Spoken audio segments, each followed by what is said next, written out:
മഹാദേവ്യൈ നമോദാനാമോ ജഗത്തിൻ പരമപുരുഷനിൻ ധന്യമാം സർഗകൃത്യം പാടാനാമോ പ്രപഞ്ചപ്പുരുളലിലുലഞ്ഞാടിടും നിന്റെ രാഗം നീതാനെല്ലാം നിനയ്ക്കിൽ നിയതിയുടെ കടും കെട്ടു തീർക്കും മഹത്വം മാതാവേ കാത്തുരക്ഷിക്കുക കടലിണയിൽ ക്ഷീണനായി വീണൊരെന്നെ ദേവീ ശരണം അമ്മേ.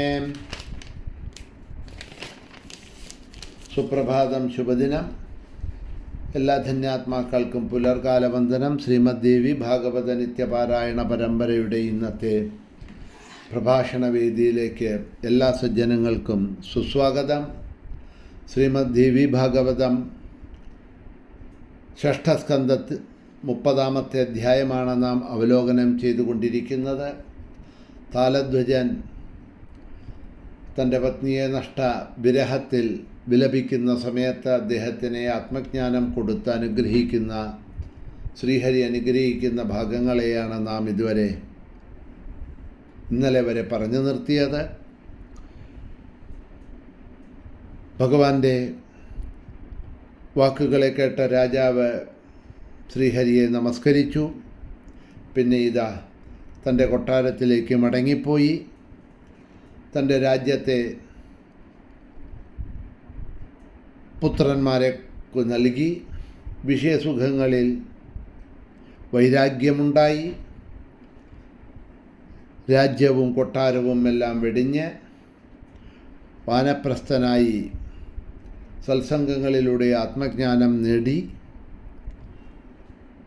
എന്ന് നാരദൻ പറഞ്ഞതിന് ശേഷം വീണ്ടും ഭഗവാനോട് താൻ പറഞ്ഞ കാര്യങ്ങളെയാണ് നാരദൻ ഇവിടെ വ്യാസനോട് പറയണത്. അങ്ങനെ ആ രാജാവ് താലധ്വജൻ പോയപ്പോൾ ഞാൻ ഭഗവാനെ നോക്കി. എന്നെ നോക്കിക്കൊണ്ട് പുഞ്ചിരിക്കുന്നതായിട്ടുള്ള ഭഗവാനോട് ഞാൻ ചോദിച്ചു, ഭഗവാനെ, ഈ മഹത്തായ മായാശക്തി എന്താണ് എന്ന് ഞാൻ അറിഞ്ഞു. സ്ത്രീയുടെ ദേഹം എടുത്ത് അല്പം സുഖങ്ങളും അനേകം ദുഃഖങ്ങളും അനുഭവിച്ചതായിട്ടുള്ള ആ ഓർമ്മകൾ ഇപ്പം എനിക്ക് എൻ്റെ സ്മരണയിൽ വരുന്നു. ഈ സരോവരത്തിലിറങ്ങി സ്നാനം ചെയ്ത ഉടൻ തന്നെ എൻ്റെ പൂർവജ്ഞാനം പോയത് എങ്ങനെയാണ് എന്ന് എനിക്ക് മനസ്സിലാവണില്ല, പറഞ്ഞു തരണം.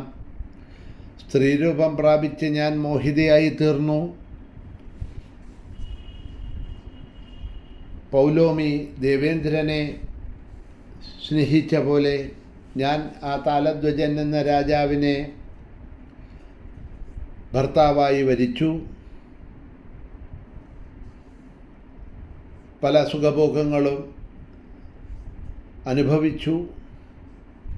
എൻ്റെ മനസ്സ് അതുതന്നെയാണ്, ചിത്തം അതുതന്നെയാണ്, സ്ഥൂലദേഹവും സൂക്ഷ്മദേഹവും പഴയത് തന്നെ എന്നിരിക്കെ എൻ്റെ പൂർവസ്മൃതി എങ്ങനെ എനിക്ക് നശിച്ചുപോയി.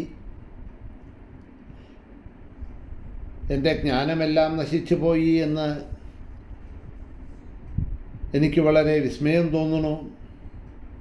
അതിൻ്റെ കാരണം എന്താണ്? ഒരു സ്ത്രീയുടെ ശരീരം ഞെടിത്ത ഞാൻ അനേകം ഭോഗങ്ങൾ അനുഭവിച്ചു. പലതും ആ ശരീരത്തിലൂടെ കർമ്മങ്ങൾ ചെയ്തു. ഞാൻ നാരദനാണ് എന്ന കാര്യം തന്നെ എനിക്ക് ഓർമ്മയുണ്ടായില്ല. ഇപ്പോഴാവട്ടെ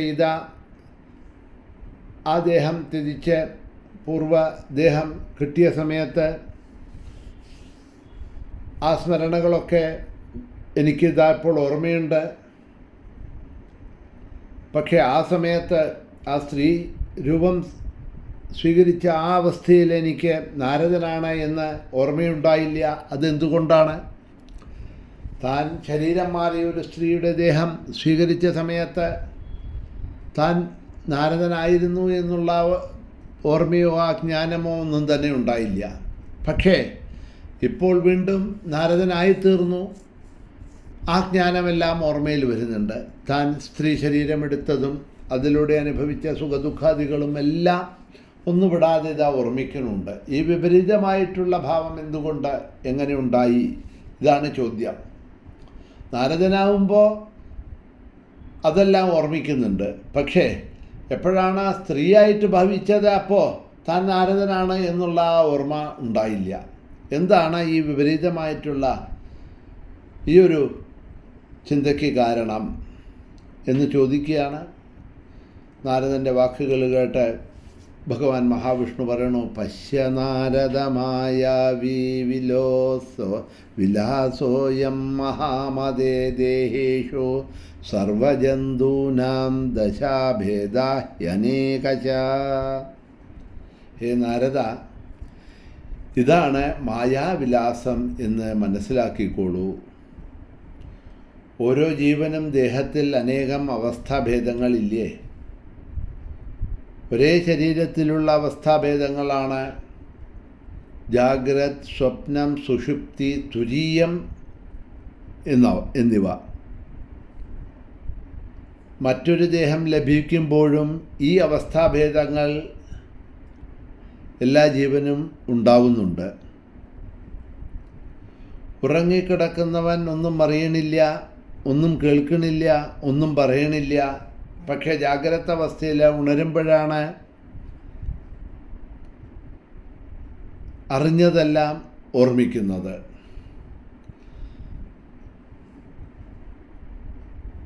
നാരദൻ ചോദിച്ച ചോദ്യങ്ങൾ, ആ സംശയത്തിന് ഭഗവാൻ ഇവിടെ ഉത്തരം കൊടുക്കുകയാണ്. പ്രധാനമായ ചോദ്യം അതാണല്ലോ. സ്ത്രീയായിട്ട് താൻ ഭവിച്ചപ്പോൾ നാരദനായിട്ട് ഇരുന്നപ്പോൾ ഉണ്ടായിരുന്ന ജ്ഞാനമോ ബുദ്ധിശക്തിയോ ഒന്നും തനിക്കുണ്ടായിരുന്നില്ല. അതെല്ലാം നശിച്ച് വെറും ഒരു സ്ത്രീയായിക്കൊണ്ട് സുഖഭോഗങ്ങളെ അനുഭവിച്ചുകൊണ്ട് രാജപത്നിയായിക്കൊണ്ട് കഴിഞ്ഞു. പക്ഷേ എപ്പോഴാണോ ആ സ്ത്രീ ശരീരത്തിൽ നിന്നും പൂർവ്വശരീരത്തിലേക്ക് നാരദനായിട്ട് വീണ്ടും ഭവിച്ചത്, അപ്പോൾ ഇതാ സ്ത്രീ ശരീരത്തിലൂടെ അനുഭവിച്ച സുഖദുഃഖാദികളെ ഓർമ്മിക്കാൻ കഴിയണു, മനസ്സിലാക്കാൻ കഴിയണു. എന്തുകൊണ്ട് ഇങ്ങനെ വിപരീതമായിട്ടുള്ള അവസ്ഥ? മറക്കുകയാണെങ്കിൽ ഇപ്പം നാരദനായപ്പോഴും അതിനെ മറന്നു കളയണ്ടേ? താനൊരു സ്ത്രീയായിട്ട് ജനിച്ചു, ഇതൊക്കെ അനുഭവിച്ചു, സുഖദുഃഖങ്ങൾ, അത് മറന്നില്ല, അത് ഓർമ്മയിലുണ്ട്. പക്ഷേ സ്ത്രീയായിട്ട് ജനിച്ച സമയത്ത് നാരദനായിട്ടുണ്ടായിരുന്നു എന്നുള്ളത് ഓർമ്മയിലിട്ട് ഒന്നുമില്ല. അതാണ് നാരദനെ ചിന്തിപ്പിച്ച് ചോദിച്ചത്.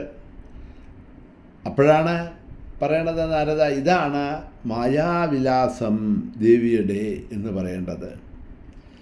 ശരീരത്തിലുള്ള അവസ്ഥാഭേദങ്ങളാണ് ഇതിന് കാരണം. ജാഗ്രത, സ്വപ്നം, സുഷുപ്തി, തുരീയം, ഇത് എല്ലാ ശരീരത്തിലും ഉണ്ട്. ഇപ്പം നമ്മൾ ഉറങ്ങാൻ കിടന്നു, നല്ല സുഷുപ്തിയിൽ ഉറങ്ങുമ്പോൾ യാതൊരു ബോധവും നമുക്കുണ്ടാവണില്ല. ഞാൻ ആരാണ്, എവിടെയാണ് കിടക്കണത്, എൻ്റെ നാടേതാ, എൻ്റെ പേരേതാ, ഊരേതാ, അച്ഛനാര്, അമ്മയാര്, സഹോദരനാണ്, സഹോദരി ആര്, അടുത്ത് കിടക്കുന്നവരാണ്, എവിടെയാണ് കിടക്കുന്നത്, ഇപ്പം സമയം എത്രയായി, എന്തായി, എന്തെങ്കിലും നമുക്ക് ഓർമ്മയിൽ വരുന്നുണ്ടോ? ഇല്ല, എന്നും ഓർമ്മയിലില്ല. പക്ഷേ എപ്പോഴാണോ നമ്മൾ ഉണരുന്നത്, ആ ഉണരുമ്പോൾ നമുക്കിതെല്ലാം ഓർമ്മ വരുന്നുണ്ടല്ലേ? ഞാൻ ആരാണ്, എൻ്റെ പേരെന്താണ്, എൻ്റെ അച്ഛൻ ആരാണ്, എൻ്റെ അമ്മ ആരാണ്, വീട് ഏതാണ്, എവിടെയാണ് ഞാൻ കിടന്നിരുന്നത്, ആരാണ് കൂടെ കിടന്നിരുന്നത്, ഇപ്പോൾ സമയം എത്രയായി, എന്തായി, എല്ലാം നമുക്ക് ആ സമയത്ത് മനസ്സിലാകുന്നുണ്ട്. നിദ്ര, നല്ല ഉറക്കത്തിലെ മനസ്സ് ചിലപ്പോഴേ ചലിക്കുന്നുണ്ട്. ആ മനസ്സിൻ്റെ ചലനങ്ങൾ കാരണം സ്വപ്നങ്ങൾ നമ്മുടെ മനസ്സിലുണ്ടാവുന്നുണ്ട്. ആ സ്വപ്നത്തിൽ പല ഭാവത്തിലുള്ള മനോഭേദങ്ങളും മനോഭാവങ്ങളും ആ സ്വപ്നത്തിലൂടെ നമ്മൾ കാണണോ, അനുഭവിക്കുന്നുണ്ട്.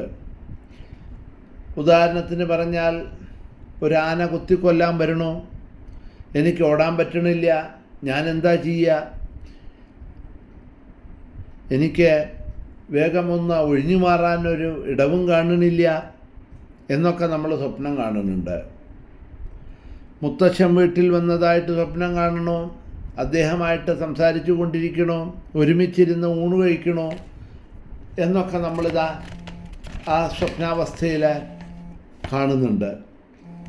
സ്വപ്നാവസ്ഥയിൽ അപ്പോൾ ഇതൊക്കെ നമ്മൾ കാണുന്നുണ്ട്. അതൊക്കെ നമുക്ക് ഓർമ്മയും വരുന്നുണ്ട് കേട്ടോ.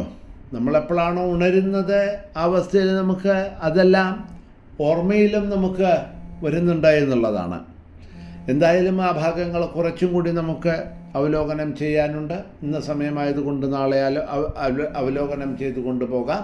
ഇന്നിവിടെ തന്നെ നിർത്തുന്നു. ശ്രീ മഹാദേവ്യൈ നമഃ.